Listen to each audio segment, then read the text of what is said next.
বাংলাদেশের রাজনৈতিক ইতিহাসে প্রতিটি গুরুত্বপূর্ণ সিদ্ধান্ত এবং নীতিগত উদ্যোগে জনগণের অংশগ্রহণ ও মতামতের বিষয়টি বরাবরই প্রাসঙ্গিক থেকেছে। আজ বৃহস্পতিবার সেই ধারাবাহিকতার অংশ হিসেবে অন্তর্বর্তী সরকারের প্রধান উপদেষ্টা ডক্টর মোহাম্মদ ইউনূসের নেতৃত্বে সর্বদলীয় বৈঠক অনুষ্ঠিত হতে যাচ্ছে। বিকেল 4টায় যমুনায় প্রধান উপদেষ্টার বাসভবনে শুরু হতে যাওয়া এই বৈঠকে জুলাই গণ অভ্যুত্থানের ঘোষণাপত্র চূড়ান্ত করার আলোচনা হবে।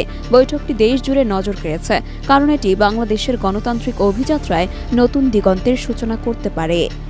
বৈষম্য বিরোধী আন্দোলন থেকে শুরু করে জাতীয় নাগরিক কমিটির প্রত্যাশা, এই ঘোষণাপত্র একটি বৃহত্তর গণতান্ত্রিক কাঠামোর প্রতীক হয়ে উঠবে। ইতোমধ্যে খসড়া পাঠানো হয়েছে বিভিন্ন রাজনৈতিক দলের কাছে। বিএনপি, জামায়াত, গণতন্ত্র মঞ্চ সহ অন্যান্য দলের অংশগ্রহণে এই বৈঠক গুরুত্বপূর্ণ এক বার্তা দেবে। অতীতে কিছু রাজনৈতিক বিরোধের কারণে ঘোষণাপত্র বিলম্বিত হয়েছে। গত 31শে জুলাই ঘোষণাপত্র ঘোষণার প্রস্তাবটি বিএনপির বিরোধিতার কারণে স্থগিত হয়েছিল। এবার এই বৈঠকের মাধ্যমে সেই প্রতিদ্বন্দ্বিতা কাটিয়ে নতুন দিগন্তে পা রাখার আশা করা হচ্ছে। অন্তর্বর্তী সরকারের উপদেষ্টা মাহফুজ আলম ইতিমধ্যে জানিয়েছেন, এই ঘোষণাপত্রে গণ অভ্যুত্থানের প্রেক্ষাপট এবং জনগণের প্রত্যাশার প্রতিফলন ঘটানো হবে। গণতন্ত্র প্রতিষ্ঠার সংগ্রামে এটি হবে একটি গুরুত্বপূর্ণ পদক্ষেপ।